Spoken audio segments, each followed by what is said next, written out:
kesho hatupo. Hili eneo lote tunaloliona kwa ndani kuna miili ya watu ambao tuliwapenda. Sasa kama leo tupo na kesho hatupo, kuna haja gani ya kumdharau mwanadamu wenzio? Kama leo tupo na kesho hatupo, kuna haja gani ya kumtendea unyama mwanadamu wenzio? Kama leo tupo na kesho hatupo, kuna haja gani ya kumsimanga mwanadamu wenzio kwa sababu ya wingi wa mali ulionao?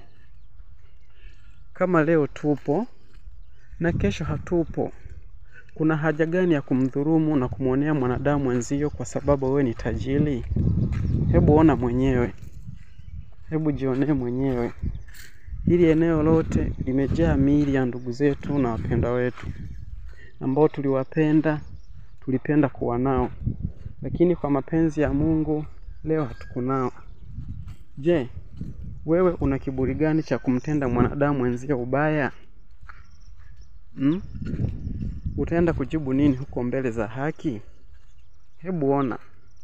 Maeneo yote haya ni miili za ndugu zetu ambao tulikuwa nao kama hivi leo na kesho yake wakazima.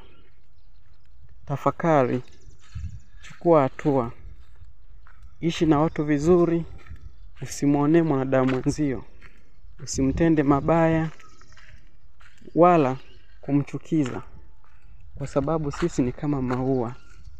Leo tupo, kesho hatupo. Epuka